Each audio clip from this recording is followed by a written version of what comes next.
खुलुमबाय दिनै फुंबिलिनि गोदान खौराङाव गासिखौ बरायनानै लाग्रोबाय। दासिमनि खौरांफोरा जाबाय गिबि खौराङाव दङ बे समाव नोंथांमोननि गेजेराव फोसावनो लादों 2025 मायथाइनि बिटिसि बिसायख'थिनि सायाव माखासे बर'नि निउज पर्टेलफोराव फोसावनाय बिसायख'थिनि फिथाइनि बागै मख'नो गोनां बाथ्रा दि 2025 मायथाइनि बिटिसि बिसायख'थिया 22 सेप्तेम्बर खालाराव आब्रुथियै जोबनानै थांबाय। बे बिसायख'थिखौ लानानैनो बिसायख'थि रिजाल्ट फोसावैनि सिगांनो बर'नि माखासे निउज पर्टेलफोरा माखासे एग्जिट पल फोसावनायखौ नुनो मोन्दों।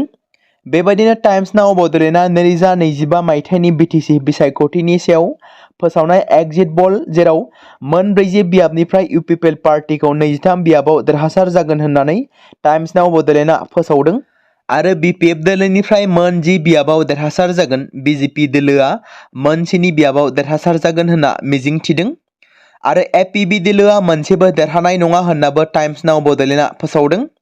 थिग बेबायदिनो बड'लेण्ड रादाबा 2025 मायथाइनि बिटिसि बिसायख'थिनि सायाव फोसावनाय एग्जिट पल बायदिब्ला जेराव मोन 40 बियाबनिफ्राय इउपिपिएल पार्टीखौ मोन 19 बियाबाव देरहागोननि आसा फारिदों आरो बिटिसिनि मोन 40 बियाबाव मोन 13 मासिखौ हाग्रामा महिलारिया मोनगोन, मोन 8खौ बिजेपिया मोनगोन आरो गुबुना 0 बेबायदि एग्जिट पल फोसावनायखौ नुनो मोन्दों। बेबायदिनो आरोबाव बर'नि माखासे निउज पर्टेलफोरा गावसोरनि मोन्दांथिखौ फोसावदों।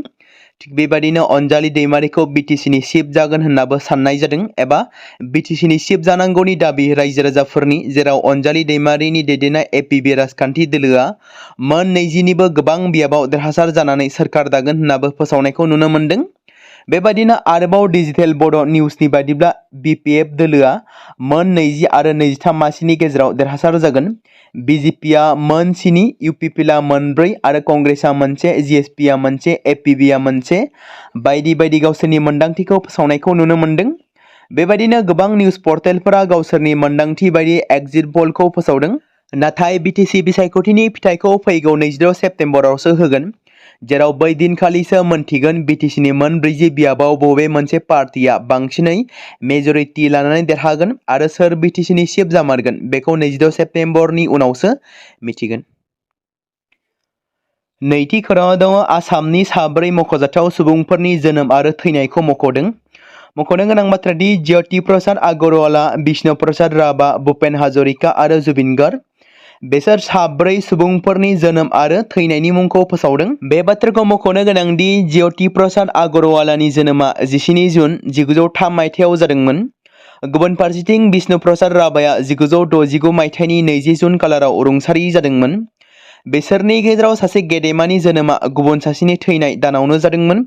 जाय दानाव ज्योति प्रसाद आगरवालानि जोनोम जादोंमोन बे दानावनो गेदेमा महरगिरि बिष्णु प्रसाद राभाया रुंसारि जादोंमोन। बेबादिनो डक्टर भुपेन हाजरिका जायखौ सुदाकन मुङै मिथिनाय जायोमोन बिथाङा 1926 मायथाइनि 8 सेप्तेम्बर खालाराव जोनोम जादोंमोन आरो 2011 मायथाइनि 5 नभेम्बराव बिथाङा रुंसारि जादोंमोन। गुबुन फारसेथिं जुबिन गार्गआ थांनाय 2025 मायथाइनि 19 सेप्तेम्बराव रुंसारि जादोंमोन। बेबायदिनो सुदाकाननि जोनोम दानावनो बे एखे दानावनो जुबिन गार्गआबो रुंसारि जादोंमोन। बेनि अनगायैबो जुबिन गार्गआ 1972 मायथाइनि 18 नभेम्बराव जोनोम जादोंमोन जाय दानावनो सुदाकान एबा जाय दानावनो डक्टर भुपेन हाजरिकाया रुंसारि जादोंमोन। बे दानाबो नभेम्बरमोन। भुपेन हाजरिकानि जोनोमनि दानावनो जुबिन गार्गआ रुंसारि जानाया सयं नङा नामा? बेबादिनो जुबिन गार्गनि जोनोम दानावनो सुदाकाननि थैनायजों लोगोसे जादोंमोन। थांनाय सानखालि 71थि हादोरारि सावथुन बान्थाखौ गथायबाय जेराव फाव खालामनाय, दिथा होनाय, देंखो आरो दिहुनथाइ बायदि बायदि गुबुन गुबुन थाखोआव होनाय बे बान्थाखौ मैया हादोरगिरि द्रौपदी मुर्मुआ गावनि आखाइजों गथायबाय। मैया गोदान दिल्लीनि नेशनेल मिडिया सेन्टाराव मोनसे प्रेस कनफारेन्सनि गेजेरजों बिजिरगिरि सोद्रोमाफोरा नेमखान्थि बायदियै फोसावनानै होनाय बायदिनो साबसिन फावखुंगुरनि नेशनेल बान्थाखौ शाहरुख खान आरो बिक्रम मेसिनो होनाय जादोंमोन। शाहरुख खाननो बे बान्थाखौ जाबान सावथुनाव बिथांनि फाव खालामनायनि थाखाय होनाय जादोंमोन जेराव बिक्रम मेसिया 12 फेल सावथुनाव गावनि साबसिन फाव खालामनायनि थाखाय बान्थाखौ मोननाय जादों। गुबुन फारसेथिं रानी मुखार्जीआबो मिस्ट्रेस चेटार्जी बास नरवे सावथुनाव गावनि फाव खालामनायनि थाखाय साबसिन फावखुंग्रिनि बान्थाखौ मोननो हादोंमोन। हिन्दी रावनि साबसिन फीचार सावथुननि बान्थाया कुत्तुला मोननो हादोंमोन। आइजोफोरनि थाखोआव साबसिन आइजो प्लेबेक रोजाबगिरि बान्थाखौ जाबाना मोननो हादोंमोन आरो हौवाफोरनि थाखोआव साबसिन हौवा उन्दालय रोजाबगिरिनि बान्थाखौ बेबीआ मोननो हादोंमोन। बेबादिनो साबसिन लोगो फावखुंग्रिनि बान्थाखौ अबसिनी अल्लसाक्कू आरो जानकेनी बासुनि थाखाय मोननो हादोंमोन। साबसिन हेफाजाबगिरि फावखुंगुरनि बान्थाखौ पुकालुमुनि थाखाय विजयवारगन पार्कीनि थाखाय मर्टिपेडिनो होनाय जादोंमोन। कलकातायाव गोबां थाद'नाय गैयै अखा हाबाय थानायनि जाहोनाव बोथोरा गोबां गाज्रि थासारि जानानै दं। जेराव थांनाय मोनायाव कलकातायाव गोबां अखा हाबाय थानायनि जाहोनाव गोबां जायगाफोराव दै लोमसावदों। लोगोसे सुबुंफोरनि थांना थानाय जिउ खुंनायनि बेलायाव गोबां गोहोम खोख्लैदों होनना मिथिनो मोननाय जादों। बोथोर बिफाना फोरमायथिनाय बायदिब्ला थांनाय 24 घन्टायाव नोगोरमायाव 251 मिलिमिटार अखा हादोंमोन। दासिमाव गोबां दै लोमसावदों होनना खौरां मोनबावनाय जादों। बेराफारसेथिं मोब्लिब गोहोजों बोगथाबजानानै दासिम 10 सुबुंनि जिउ खहा जादों। गोबांथार अखानि थाखाय फरायसालिफोरखौबो बन्द खालामनो गोनां जादों आरो लामाफोराव दै जमा जाना थानायनि जाहोनाव नोगोरनि हान्थामेलाया गाज्रि गोहोम खोख्लैदों होननाबो मिथि मोनदों। मख'जाथावदि कलकातानि गोबां जायगाफोराव मेट्र' सिबिथायफोरखौ बन्द खालामनो गोनां जादों। बिरखं सिबिथायफोर आरो ट्रेन गारिफोरखौबो गोहोम खोख्लैदों थामहिनबा बन्द खालामदों। लोगोसे गोबां जायगायाव मोब्लिब गोहोआ बन्द जादों आरो न' बांफोराव दै लोमसावदों होनना सुलुङाव फोसावदों। आसामनि देंखो मुलुगनि मुंदांखा देंखोगिरि जुबिन गार्गनि रुंसारि जानाया सिगांनिफ्रायनो गुबुन गुबुन बिथिंफोराव सावरायजागासिनो थादों। खायसेया महरगिरिनि थैनायखौ लानानै जानाय जाथायनि सायाव नायबिजिरनो थाखाय खावलायगासिनो दं। बेनि गेजेरावनो गुबुन मोनसे जाथाया आरोबाव नोजोर बोनो हादों। बे जाथाया जुबिन गार्गनि मेनेजार सिद्धार्थ शर्माजों लोब्बा दं। मंगलबारखालि एबा मैया सनापुरनि कमराकुसियाव जुबिन गार्गनि जोबथा बिदाय होनाय समाव ससियेल मिडियायाव गोसारनाय मोनसे सोंलु दिखांनाय जादों दि बै समाव मेनेजार सिद्धार्थ शर्मायाबो दंमोन नामा। बेखौ अजद होनाय जादों। गोथै देहा सावनाय समाव बिथाङा दंमोन, जायनि थाखाय महरगिरिनि थैनायजों सोमोन्दो थानाय दायखौ नुनो मोननाय जादों। खायसेया बुंदोंमोन दि सिद्धार्थ शर्माया जोबथा बिदाय होनाय समाव वीआईपी सेक्सनाव गसंनानै दंमोन, गावनि मोखांखौ तौलियानि आन्दोआव दोनखोमानानै थादोंमोन। बे जाथाया दा जुबिन गार्गनि अनसायगिरिफोरनि गेजेरावल' नङा, नाथाय सांग्रां आफादावबो सावरायजागासिनो थादों। जानो हागौ मोजाङै नायबिजिरनायाव मिथिनो मोनगोन दि बे खौराङा सैथोना नंखाय। दासिम बेनि सायाव गोख्रोङै नायबिजिरनाया सोलिबाय थादों। माब्ला बेनि गुबै जाथाया सोराङाव फैगोन बेखौ उननि समासो फोरमायसिगोन। क'क्राझार जिल्ला बालाजान तिनिआलिनि थागिबि आरती रिबार्ट नित्यानन्द बरगयारिया माखासे देहायारि जेंनानि थाखाय 75 बोसोर बैसोआव गुवाहाटी नेमकेयार देहा फाहामसालियाव जोबथा हां बोनानै गावनि बिसि फिसाजों लोगोसे बे मुलुग संसारखौ अरायनि थाखाय नागारनानै थांबाय। नित्यानन्द बरगयारिया चार्चनि बिशपजों लोगोसे NELC दुमका, थामहिनबा आसाम, बेंगल, बिहार आरो अरुणाचल प्रदेश बे मोनब्रै रायजोनिबो मदारेटर महरै खामानि मावबोदोंमोन। मैया नित्यानन्द बरगयारिनि बिदायनि समाव ओनसोलनिनो MLA लरेन्स इस्लारिया नखरजों लोगोसे बाहागो लाफानानै मैखोमै बिफाव लायो। लोगोसेनो हाबाफारियाव दाहा बावनो फैयो गसाइगावनि MLA जिरन बसुमतारी, एबसुनि लोगो आफादगिरि खोरोमदाव, गर्जन मुसाहारिमोनजों लोगोसेनो ख्रिस्टियान धोरोमारि सानसुमैफोर आरो सरासनस्रा गेदेमा सुबुंफोर। हाबाफारियाव मैखोमै बिफाव लानायनि गेजेरजों आरती रिबार्ट नित्यानन्द बरगयारिनि धोरोम समाजाव बिहोमा होनायनि सायाव माखासे बाथ्रा फोरमायथियो MLA लरेन्स इस्लारिया। गोथौयै दुखु मोननाय फोरमायनायजों लोगोसे माखासे बाथ्रा बुंथियो MLA जिरन बसुमतारीयाबो। स्किल मुलुगसोलोंसालिनि फरायसाफोरा नर्थ इस्ट NSS फोरबो 2025 आव जाफुंसार जानो हादों। सा-सानजा NSS फोरबोनि प्रेजेन्टेसन बादायलायनायाव नैथि बोसोरनि बिटेक कम्पिउटार साइन्स आरो इन्जिनियारिंनि फरायसा प्रमिसा ठाकुरा सेथि मासि आवग्रिनो हादों। मख'नो गोनांदि बे बादायलायनायाव प्रेमिसाया हादोरनि हारिमु, रोखोमथाय आरो सुबुं माहारि आयदानि सायाव बाहागो लादोंमोन। बे जाफुंसारनायनि थाखाय मुलुगसोलोंसालिनि बिबानगिरिफोरा बिथांखौ साबायखर बावहरदों। मख'नो गोनांबावदि बे फोरबोखौ भारत सोरखारनि लाइमोन आयदा आरो गेलेमु बिफाननि सिङाव थानाय NSS गुवाहाटीनि ओनसोलारि बिथोनगिरिनि सिङाव खुंनाय जादोंमोन। बेनि अनगायैबो बे फोरबोखौ सिक्किम सोरखारनि गेलेमु आरो लाइमोनफोरनि हाबा बिफान आरो NSS सेलनि हेफाजाबाव खुंनाय जायो। मुंदांखा देंखोगिरि जुबिन गार्गखौ थैनायनि लामायाव नारख्लायनायनि दायाव श्याम कानु महन्तनि हेंथायै मोन 60निबो बांसिन केस रेजिस्टार खालामबाय।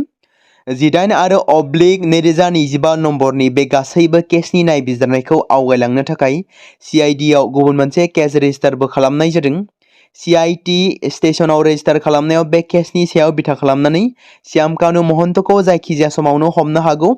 हमजानायनिफ्राय बारग'नो थाखाय श्याम कानुआ सिगांग्रो जामिननि थाखाय आर'ज गाबनो गोसो जादों। खौरां मोननाय बायदिब्ला श्याम कानु महन्तआ हादोरसानि साथाम मुंदांखा उकिलफोरखौ गावनि फारसे सिगांग्रो जामिननि आर'जलाइखौ दाखिल खालामनो थाखाय खावलायदों।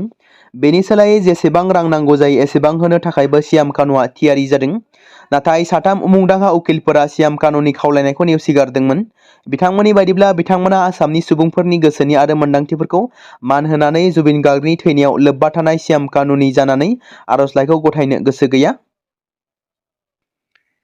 मैया मुंदांखा देंखोगिरि लोगोसे महरगिरि बयजोंबो मिथिजानाय बयजोंबो सिनायजानाय जुबिन गार्गनि गोथै देहाखौ जोबथा बिदाय होबाय। मैयानि समाव रायजोनि गोबां लाख लाख सुबुंफोरनि मेगनाव मोदै बोहैदों। जुबिन गार्गनि हरखाबै अबथिरा रुंसारि जानानै थांनायाव गासै आसाम रायजोनिल' नङा भारत नाङैनो साफ्रोमबोनि मेगनाव मोदै बोहैनायखौ नुनो मोननाय जादों आरो दुखुनि थासारि लाबोदों। बिथाङा असमिया हारियाव जोनोम मोननानैब्लाबो असमियाल' नङा गोबां जाति हारिनि मेथाइ खननानै गावखौनो सासे राफोद आरो मोनफ्रोम हारिनि हारिमुखौ जौगानाय फारसे लाबोदोंमोन। जाय सुबुंनि मेथाइखौ खोनायोब्लानो सुबुंफोरनि गोसोआ गलिजोबोमोन। नाथाय दिनै बे सुबुंखौ जिउ गैयै देहा सोलेरजों बिदाय होनो गोनां जानानै फैबाय। बिदाय होनाय समाव गोबां सुबुंफ्रा बिखा गावदों। मख'नो गोनांदि जुबिना सासे गोबां रोंगौथि गोनां देंखोगिरिमोन जेराव बिथाङा मोन 30निबो गोबां रावाव मेथाइ खनबोदों जेराव 38,000निबो बांसिन मेथाइ खननानै जारिमिन सोरजिनानै गालांबाय। नाथाय दुखुनांथाव बाथ्रादि बिथांबादि बयजोंबो अनसायजानाय मानिजानाय सुबुङा दिनै जोंनि गेजेराव गैलिया। बे बाथ्राखौ मख'नो गोनांबावदि बिथांनि गिबि एलबाम अनामिकाया 1992 मायथाइयाव रिलिज जादोंमोन जाय समनिफ्राय बिथाङा देंखो मुलुगाव आगान होदोंमोन। सा सानजा रायजोआव बिथांखौ सासे मुंदांखा मेथाइ खनगिरि लिरगिरि सावथुन दिहुनगिरि दिथागिरि आरो फावखुंगुर महरैल' मिथिनाय जायामोन बिथांखौ सासे हारिमुआरि नेरसोन आरो सुबुं अनफावरि महरैबो मान होनाय जायोमोन। मैया बिथां जुबिन गार्गनि जिउ गैयै गोथै देहाखौ जोबथा बिदाय होबाय।